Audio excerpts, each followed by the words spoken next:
Wow, The that's best amazing. businesses are built from I'm money. so glad you like They're them. built from seeing Seriously, what thank you. These are the everyone best. else I'll take a ignores. jar. Grace Holloway was Oh born with no! that kind of eyes. She was 17, lived in a small town in Oregon, again. and on a Tuesday morning in September, she walked into Henderson's grocery to buy a carton of eggs. She never bought the eggs. A stock boy, maybe 19, was pulling vegetables off the shelf and tossing them into a big gray bin. Carrots with a curve, bell peppers with a bump, zucchinis that had grown sideways like they were trying to escape. All of them perfectly fine, all of them going in the trash. "What are you doing?" Grace asked. The boy shrugged, culling the ugly ones. Nobody buys them. Grace stood there for a long moment, staring at that bin. A perfectly good carrot stared back at her. She forgot about the eggs. That night, she couldn't sleep. She lay in bed with her laptop, falling down a rabbit hole of food waste statistics. She read that America throws away nearly half its food every year.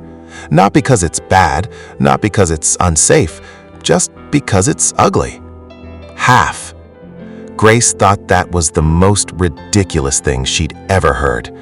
She also thought it might be the best business opportunity she'd ever seen.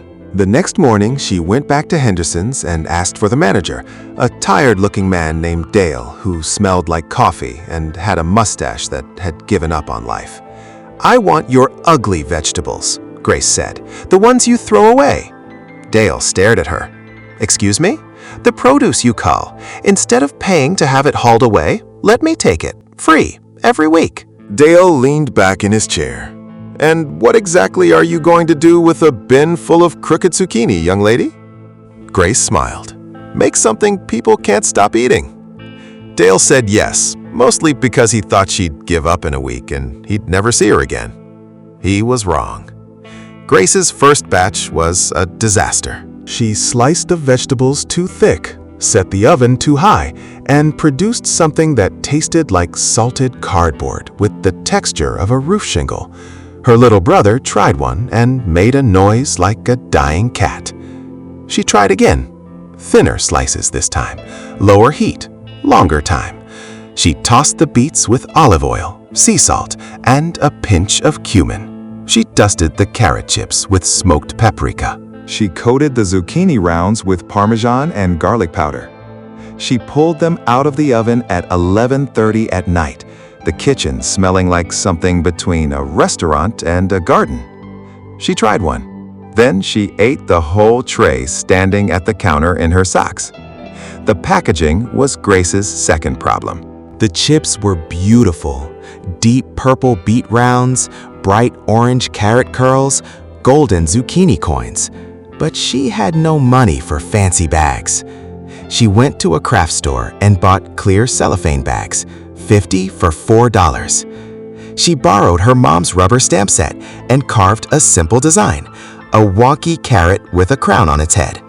Underneath, in her own handwriting, she stamped the words, "Ugly veggie chips. Not pretty, not sorry." Her mom saw the bags on the kitchen table and laughed so hard she cried. "That's either genius or insane," her mom said, wiping her eyes.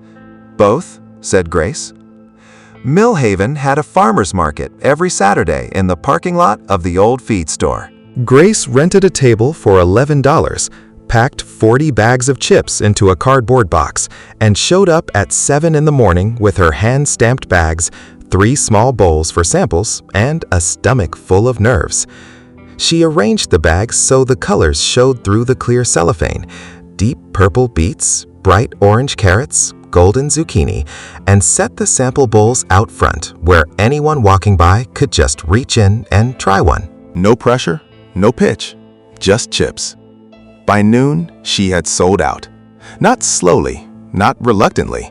People walked past, spotted the sample bowls, reached in without thinking, and stopped. That was the moment, that 1 second where their eyes changed. They'd look down at the chip in their hand, take a bite, and look up at Grace like she'd just done something impossible. Then they'd pick up a bag, read the stamp, laugh, and buy 2. A woman in a sun hat tried a beet chip from the sample bowl, stood completely still for a moment, and then bought 6 bags for a dinner party. A guy training for a marathon grabbed a sample carrot chip on his way past, stopped mid-stride, bought a full bag, and ate half of it walking away before turning around to buy 3 more. 2 little girls pooled their allowance to buy a bag of beet chips and spent 10 minutes with their tongues out, comparing how purple they turned. Grace stood behind her table and watched it happen with the quiet, electric feeling of someone who had just discovered something real. She made $280 that Saturday. She reinvested every cent. Within a month, she had a system. Dale at Henderson's saved her the coal bins twice a week. She'd added sweet potato chips with cinnamon sugar and kale chips with lemon and sea salt. She bought a commercial-grade mandolin slicer from a restaurant supply store closing down on the edge of town. Her little brother, the same one who'd made the dying cat noise, became her official slicer on Wednesday evenings in exchange for $10 and a bag of Parmesan zucchini chips. A food blogger from Portland drove through Millhaven on a road trip and stopped at the farmer's market on a whim. She bought a bag of beet chips, took a photo of the wonky carrot stamp, and posted it with the caption, "Found the most genius snack concept in the middle of nowhere, Oregon, and I'm still thinking about it." The post got 40,000 likes. Grace's phone didn't stop buzzing for 3 days. By December, she was supplying 4 local cafes. By February, a specialty grocery store in Portland had reached out asking if she could do wholesale. By spring, Grace Holloway, 17 years old, paint-stained sneakers, daughter of a bus driver and a house cleaner in a small Oregon town nobody had heard of, was earning more money than she'd ever imagined. But the thing she was proudest of wasn't the money. It was the bin.